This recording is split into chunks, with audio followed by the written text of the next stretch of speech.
My name is Athena, and I am an undergrad graduating this spring in early childhood development with a minor in deaf education. My name is Marta Isabel Larios Gutierrez. I am an undergraduate, and my major is Child and Adolescent Development, and I also have a minor in Chicano Studies. My name is Cyra.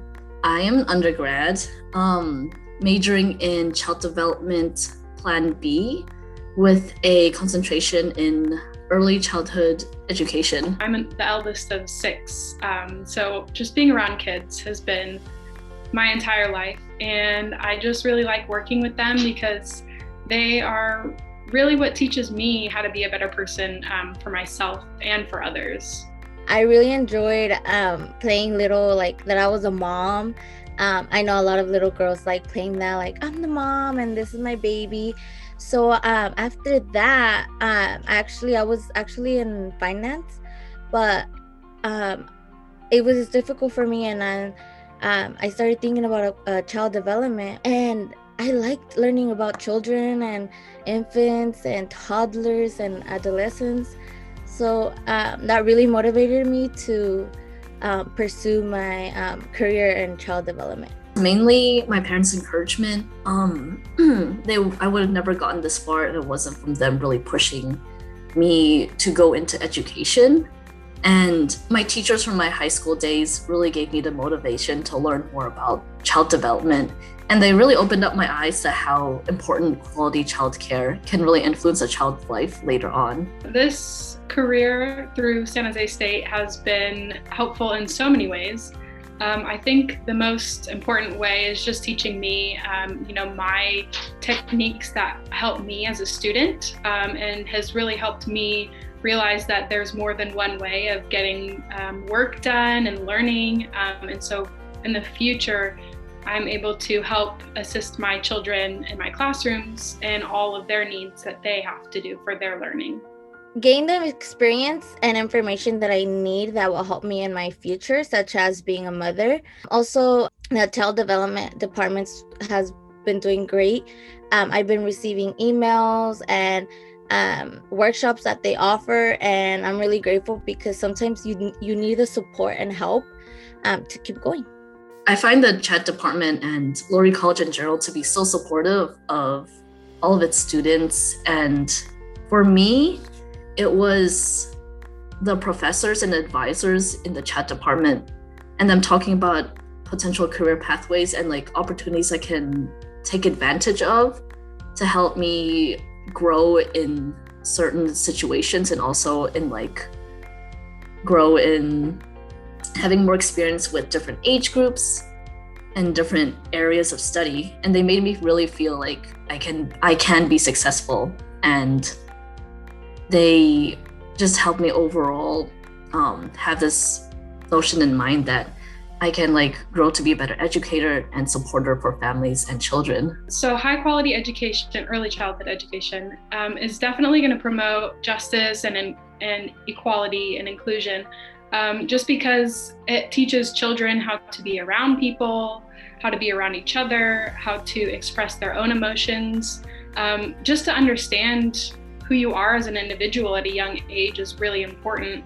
I wish that I had learned that when I was younger a little bit better, because I wouldn't be doing all the work I am now as an adult. But luckily I have the opportunity to, especially going through this program and getting to work with kids again, it just helps everyone in the process. As I am a Latina, being an early education teacher is the first part of a child, and me having the information and my experiences can help me to treat everybody equally and teach everybody the same, and it's gonna support the equity and fairness for everybody. Well, I think high quality early childhood education is probably the most critical part of a child's ideas of equity and inclusion, social justice. Around the time of preschool, they're learning about what's fair and unfair, and that sense of justice and what is right, it's like a foundation for them to like future experiences to be based off of. And they learn to like, you know, treat people with respect, even if they look different. And I think in the classroom especially, or in early childhood education, sharing differences and similarities with each student about how they look like, different cultures and different languages, and exploring like an accurate depiction of culture, it pushes the avenue for respect of differences in skin tone and in languages. And that's like really important when we're trying to achieve like inclusion in early childhood education, and just building that like sense of respect and fair treatment later on when they go into like elementary school, middle school, high school, and later on. This last year has really been a number on everyone. I think for me personally, it has taught me how to be more inclusive with my family, and also just realizing my needs has definitely been one thing I learned. This past year has been really crazy for all of us, and I think it's shaped me in a better way. I was able to spend more time with my family. I know a lot of people don't get to spend time with their family since everybody's working and everything. And I also got to experience more about my siblings, since I am the oldest. It has shaped me in a better way, and I'm really excited for the future. I'm excited to tell my children about the whole experience about the COVID and everything. But yes, it's shaped me for the best. I definitely think now that I'm graduating, I feel more mature and more open-minded in like the different areas of study now. And even when I'm in my classroom, when I'm TAing, I feel like I still have more to learn, but it makes me think about like, you know, there's still so much that I could grow in, but how do I say it? Yeah, it just makes me feel like I just have so much that I can work on, but also I feel like I've come so far from where I am right now. And so far, the events that really changed me, it makes me more think about how intertwined a lot of the areas, like political areas, like social areas, how intertwined it is in our classrooms and in children's learning. And it's so fascinating to just learn about.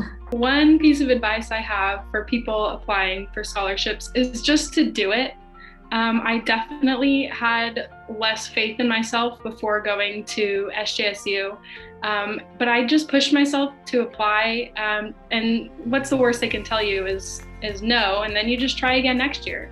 I also had my mom look over my scholarship responses, and that really helped too. Be honest and follow your dreams and show that in the application, because that's what matters. And just good luck, and hopefully you could be able to experience this scholarship like me. Honestly, just go for it. Like, sometimes it could be scary just overcoming that hurdle of the application, but just rely on yourself and your philosophy on children, and just think about how like what you value in early childhood education. Just trust yourself and be yourself,